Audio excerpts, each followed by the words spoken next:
going to be going over a fun build that I've been playing with recently. Figured I'd say right off the bat, no bleeding edge. I know a lot of people are getting tired of bleeding edge, so was I. So I figured I'd try to find something that's still strong, still viable in the higher expeditions, and it's just fun to play. And this is where I am now. And I'm not a master theory crafter, so you will see some things that are similar from my Bladestorm build, but we do change passives to accommodate the abilities that we have now. But we'll be going over the abilities, modifiers, passives, attributes, and items, and then gameplay afterwards. And I will put timestamps in the description below if you guys want to skip around. But as you see, the abilities that we're rocking are Wings of Ishmir, Sovereign Shout, Juggernaut, Fight of Gaavanir, Tracker's Reach, and then Anvils of Woe. The modifiers that we got for Wings of Ishmir, Stunning Apparatus, and grants a buff for each enemy hit on landing. Relentless Pursuit, instead of cooldown, it costs stamina now. Meritorious Crew, another buff when you land. And then Twisting Harbinger, which pulls the enemies in when you land. So not only are we getting buff, but we're also pulling the enemies in, and we can spam this ability due to it costing stamina now. So really fun ability to have, especially if you want to keep all your enemies in close distance from you. And then the next ability we have is Sovereign Shout. The modifiers we have are Hold the Line, which increases all resistance score. Rallying Cry increases our chance to get health globes. Marble House increases the block chance to rise again, which is probably the most important thing here. Restores stamina points when the skill is cast, so we can keep using our Wings of Ishmir. And increases the effectiveness of all buffs granted by this skill and other skills with hostile inspiration. A Princeps Lead, which increases critical chance. And then a Raging Berserker just gives us more rage generation. So you'll see how Wings of Ishmir always goes well with Sovereign Shout to increase our stamina back. But our next ability is Juggernaut. The modifiers we're going for that are Grudges Collected, grants rage when receiving damage. Crushing Wall, Thorns basically. Flies in bevies, reduces damage received from projectiles. Halted Momentum, chance to inflict stun, which is going to be really important later on. Cold Steel, which is cooldown reduction. Heralded Pavis, rage cost reduction. Banners Held High, maximum absorption increased by the percentage of your block chance. I might switch this around for something else, but I don't want to knock enemies back, but I think the stun here would probably be better. Excuse me. We knock them back, but we can pull them back in. So instead of Banners Held High, sorry, we're going to get Strike Rebound. And again, I'm still learning this build, so we'll go as we continue to look at the modifiers. But I think Strike Rebound here is going to be more important than increases the absorption from block chance. And then Vibrations Eternalized. This is going to just straight up increase shield absorption without, block chance and things like that. And it's 1 point, so it's good. So those are what we have for Juggernaut. And this ability, again, goes really well. You want everything to be in melee. So not only are you absorbing all the melee damage, you're taking reduced damage from projectiles, and you can cast it again to burst, or when they destroy the shield, it does burst back to them. So really good burst ability and really good tanky ability to have when you're a melee player, or just in general. Next ability we have is Flights of Gaavanir. I have a point left here. Oh, okay. I just took that off for some reason. But we have Hollow Battle, which generates rage. Ram Hammer and Bludgeon for a force shield. Thunderous Impact increases damage. Mountainous Impact that causes an explosion when you call the hammer back, and the explosion is cast on your character, not the hammer. Increases chance to inflict ailments with chronic suffering. Increases critical chance based on block chance. So without this, we have 63% chance to crit. When we have it on, it's 100% chance. So this ability will always crit. So that is a plus. And I think that affects the explosion as well. So not only is the hammer always critting, but when you call it back, the explosion crits as well. The next modifier we have is Narrowed Throat, that increases critical damage. And then Shockwave increases the chance to inflict the stun. So you're seeing we're getting a bunch of stun things, and you'll see why in a second. But Again, really fun ability to have. Not only when you pull all enemies in, you're going to cast the hammer, call it back. Not only are they getting hit on the way there, they're going to get hit on the way back and by the explosion. So really cool bursts, really fun abilities to play into each other. The next ability we have is Tracker's Reach. Warden's Chain increases range, reduces cooldown with preserving momentum. Retracting Chain, more cooldown reduction, more range from Wrangler of Rogues. And then Zealous Smite, 100% chance to inflict a stun. Reduces cooldown again from Rapid Propellation. Hopefully I said that right. And then Unrelenting Hunt, which pulls enemies from all directions. So Tracker's Reach, it's not needed necessarily if you don't have the 5th slot. Certainly really good to have, because not only are you pulling in the melee enemies with the Vortex, but there's always going to be that pesky ranged enemy that's just standing around throwing stuff on you, and you can just pull them in, as well as pull all the melees in again and stun them. So really good to have. And then the last ability, we haven't leveled this up all the way, but it's still viable. It's still good to use. We have Anvils of Woe. The first modifier is Towers Amidst Tempests, which increases critical chance, reduces rage cost from Balance Handle, increases damage from, Crater Maker. Tremors of Gaavanir increases the area of effect. Bone Breaker, which increases critical chance on enemies inflicted with a stun. So you can see why all the stun things are now important. Our Flight of Gaavanir already has 100% crit. Might as well help Anvils of Woe out with our other abilities. And then Immense Pressure, which increases critical damage. And then Volcanic Arc, which increases the damage. So as you see, you're probably seeing how the combo is going to go in now. Jump in, probably shout shield or shout shield before you jump in. Jump in, Hammer of Gaavanir, call it back, and then finish them off with the hammer. If there's anything still left alive, which probably will be if you're doing higher expeditions. And then when you jump in, if there's a pesky range enemy, you can pull them in. Or if you don't want to pull them in, you just want to do quick damage, throw the hammer, call it back. So you can definitely be very effective with longer distances, but you shine when everything is clustered up together. So that's how pretty much the build works with the abilities. Jump in, shield, hammer, call it back, explode, shield, pull in, hammer. Pretty much all you're doing. But pretty fun with just the abilities itself. So now we're going to the passive tree. I'm just going to go over the important nodes that we're going to be picking up. The first tree we're going down to, of course, is the Soldier Tree, and we're picking up the Wild Card. We're picking up the Heat of Battle and Second Wind. So Wild Card increases our crit chance. This is mainly for our other abilities. Flight of Gaavanir has 100% crit, so it's not benefiting off that. But of course, we want our other abilities to crit, so this is why we have that. Heat of Battle, plus 25 rage per hit, and I did pick the nodes that cost rage reduction. So you're getting more rage, you're going to be in melee, you're going to be taking a lot of damage, so we're going to get a lot of rage from just getting hit. And then Second Wind, always a great passive to have. If you get bursted, you're going to gain that health back quickly. And it is on a cooldown, so it doesn't say, that's one of the things that I don't like. It doesn't say when your passive is on cooldown, but you just got to really pay attention to that. So really good to have, must have if you want to go into melee and things like that so you don't get bursted.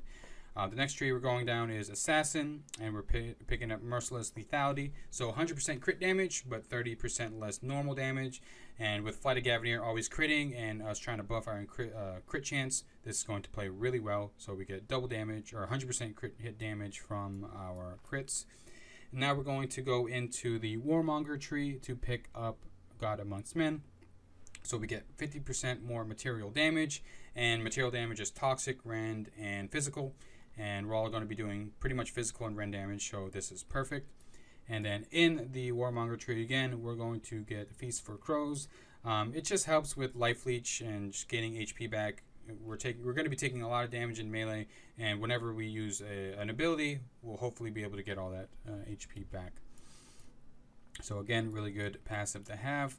Then we're going to go to Child of Fury, of course, to get Furious Appetite. So we regen Rage instead of Willpower, and a must-have is Frenzied Blows. So skills have 100% Rage cost when Rage is over 750. but the damage is doubled, so that's going to play really well into our abilities. We're going to be doing high amounts of damage, high amounts of burst. It's always fun to see big numbers as well. So we went to that tree. Next tree we're going into is the Exorcist tree to pick up Branded Burst to help us with not getting bursted again. Whenever we don't take damage, we get 1 point, and it's stacking up with 15% damage reduction for each point, and it stacks up to 5, I believe. And then we go into Academic Fieldwork, so whenever we kill a champion monster, we gain 15% more material damage. So really good to have to, if you're moving pretty fast, you're going to be getting buffed throughout the expedition, and at the end you're going to have a massive buff to face the end boss. And then as we're moving on, we're going to Warlock, the Warlock tree to get Duty to Exterminate. This is going to increase our rage, our max rage by 400. So this plays really well with frenzied blows, excuse me. So the more rage you have over 750, the more damage you're doing, and it's always good to increase your max rage pool. So that's why we picked those up. Then we're moving along to the Arms Maester tree to get Virtuose Stance. So you get access to 2 stances. Pretty much you're only going to be using the Probing Weakness stance. It has a chance to double our attack damage at the cost of some all resistance, but YOLO, right? So you can switch stances by going and doing a dodge roll, as you see here, but you always want to make sure Probing Weakness stance is up. Sometimes you dodge roll and forget, but I've done that so many times. Just try to keep an eye out on your buffs here and make sure that Probing Weakness is up. So we took a trip into that passive tree, and then moving along, we're going into the Praetorian. This is going to get us our defensive stuff. So we got Kingless Aegis, so 6% added chance to block, and you can block with any weapon. Of course, you can block with any weapon when you have this up, but I kind of want to have it at all times. That's why we got this passive. And then the other node we go into is Blessed Mana. So whenever we get a health globe, we have increased all resistance. So we're going to be getting a lot of health globes when we use our Sovereign Shout. We did pick the health globe. Where is it? Our health globe thing. So we're going to be killing a lot of monsters, getting a lot of health globes. And that kind of negates the fact that we're losing 25% all resistance when we have Probing Weakness up. So that's good. And I am going for Selfless Courage, just because we have more all resistance. And this is going to completely negate the Probing Weakness. But now that we have a sword and these passives, we can block, so it doesn't really matter with block. We might go into more like increased block chance stuff, but I don't know where I'm going to go with that. Or if you wanted, actually, before I go, let's finish this off. And I do go put points into Scholar. It's few points into Scholar. This is going to increase your range by another 150. So now you're going to have 1550 rage, which is perfect with your Child of Fury passives. I was going to say, if you didn't want to be tanky, which I don't know why, if you're going to be doing high expeditions, you could go into maybe Backline Raider. I think 50% spellcasting speed affects the hammer abilities, but I'm not 100% sure. The attack speed passives are really wonky. I know it doesn't work with Bladestorm, but that's another thing you can go into if you didn't want the tankiness. But that's what we have so far with passives. Everything really plays along with each other. We're going to be doing high amount of burst and critting a lot, hopefully. So really fun passives to pick up. But yeah, let me know if you would go into anything else or change anything. I would always love to know. We're always trying to get our build stronger, things like that. So now we'll go into attributes, and I won't go into very specifics. Probably like a 90%, 10% split between ferocity and toughness. We do want a lot of crit for our Anvil of Woe, but we do want some toughness as well to gain a bunch of HP and to survive a little bit longer because we are going to be in melee. But yeah, about a 90%, 10% split. I'm not going into specifics because it's all going to depend on your items. And with our items, I'll go into the sockets and gems and things like that first. For weapons, you want to have offensive 1 slots and then gem them with Copperstone. That's going to increase the physical damage and just boost your damage overall. For the accessory, you want support 1 sockets with Alexandrite gems. This is going to boost your crit a little bit further. And we have 3 slots to put crit into, so that's always nice. And then for the helm, chest, and legs, you want defensive 3 slots, and then you want to equip them with topazes to get straight up just maximum HP. So that's pretty much it. Those are the itemization, or stats, excuse me. For stats, we want to go ferocity, material damage, and crit is what I'm looking for. Maybe some rage generation or cooldown, but the main things I'm focusing on are ferocity, crit, and straight up material damage. Again, it might depend on your itemization and things like that, but that's what I'm going for. So we got the abilities, we got the passives, attributes, and itemizations, and gems and things like that. So next we'll go into gameplay and see how the build works out. Okay, we'll go ahead and show off the build in an expedition. Go ahead and do a 127 with no modifiers. Just to show off the build. I actually haven't done a Paragon expedition on my normal build, so I figured this is a good way to see how viable it is in higher ranks. Pull everything in, hammer. I probably should have pulled this pesky little caster in. Okay. These things are super annoying. Pull them in. Smash them down. Okay, that was perfect. And we got a legendary. Not bad. Okay, let's keep going.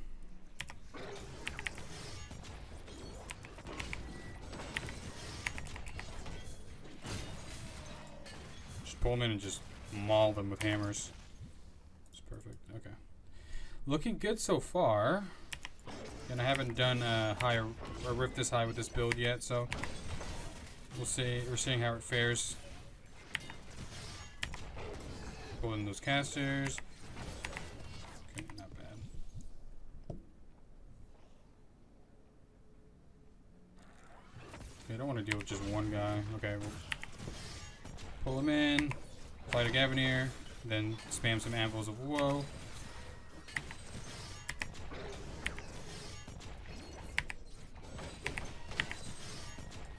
Just keep pulling them towards us.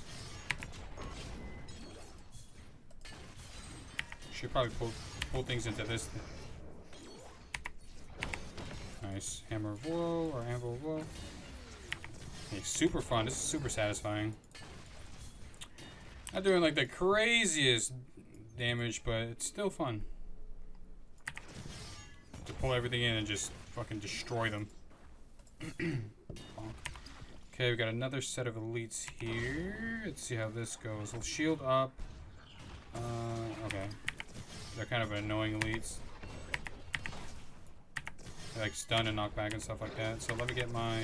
see if I can pile them up a little bit better. Shield up. Pull them in. Hammer. Oh, this is perfect.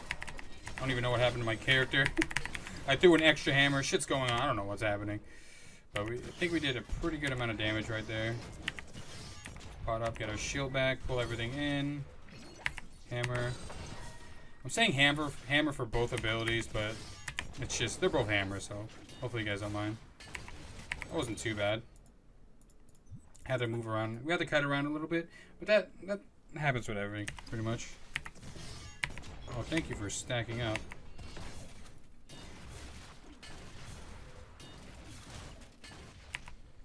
Wait for the flight of Gaavanir. Just wanted to see how that worked. Okay, all stacked up again. Come over here, please. Pull that in. Yeah, especially with our Juggernaut, everything just explodes if they burst through our shield, for the most part. Yeah, look at all these health globes. I need to remember to keep picking up the health globes, so we're out of room. Oh, shit. Pull that in. Probably should have pulled the caster in. These are the most annoying thing about these enemies. Fine. Yeah, super satisfying to pull everything in. Working out so far. Famous last words. Let me get some room in here, actually. I don't know why I picked that up. Okay, let's keep moving. We'll go into the end. Just to keep testing it out and test it out against the end boss at this difficulty. Hopefully you're not fighting too crazy. Okay, now we pull the caster in. Fight a Gaavanir. Buff ourselves up.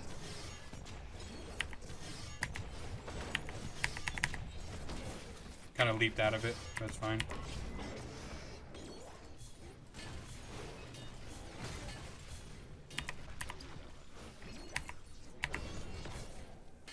Nice. Die. Okay. Whew, that's super fun.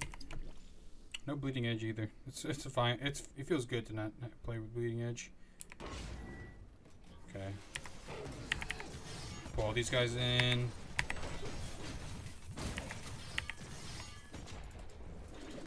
Okay, I don't know what happened there. My guy did an auto attack for some reason.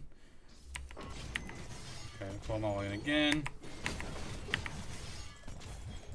Oh my god, die. This is so good. Is he tough or something? No, he's just super tanky for some reason. Okay. Pot up, buff up. Pull everything in again. We don't have our shield up. Let's wait for our shield up actually. Do it again. There we go.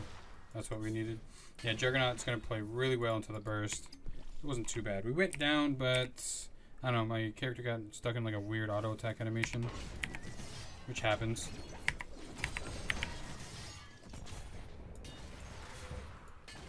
Sweet. We're almost done. Ooh. Got a chest here. Okay. Oh yeah, that's so satisfying. Especially if they break the shield. We'll do the chest after we fight the end boss. Hopefully, oh god, I fucking hate this boss, dude.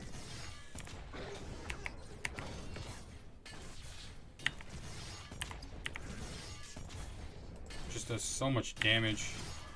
And this, that can bug. I can still get hit off, even if I leap over it.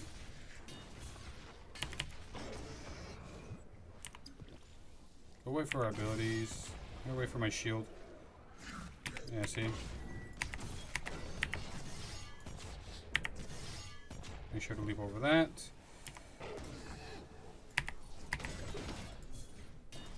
Ooh, that was a juicy crit.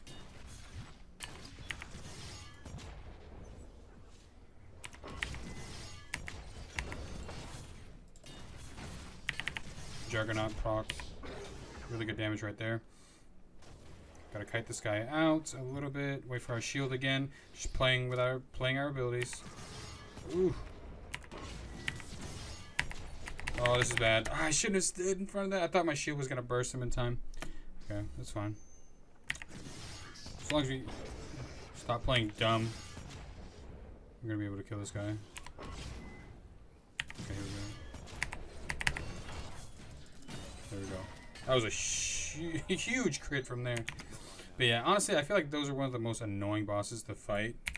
We'll go ahead and do this chest as well, just to finish off the build. We died twice, but I mean, my normal build has barely beat this. Well, not barely, but it just beat this difficulty, so I'm not too mad, I guess. Oh yeah, that was a good Juggernaut. Okay, so what we're going to do is we're going to jump onto the caster here, pull him in, throw our hammer, and burst. Our shield hasn't exploded yet. There it is. Let's get out of that damage. Okay, we got our hammer back. Now these guys are super annoying. Shield back. And all dead. Sweet. Not bad.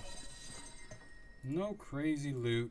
But we were able to complete the first tier at least of the, was this 127? But it's a good look at how the build works. Pretty decent high-end stuff. Once we level up Anvil of Woe and things like that and just get more used to the build, hopefully it goes better for us. But let me know what you guys think of the build.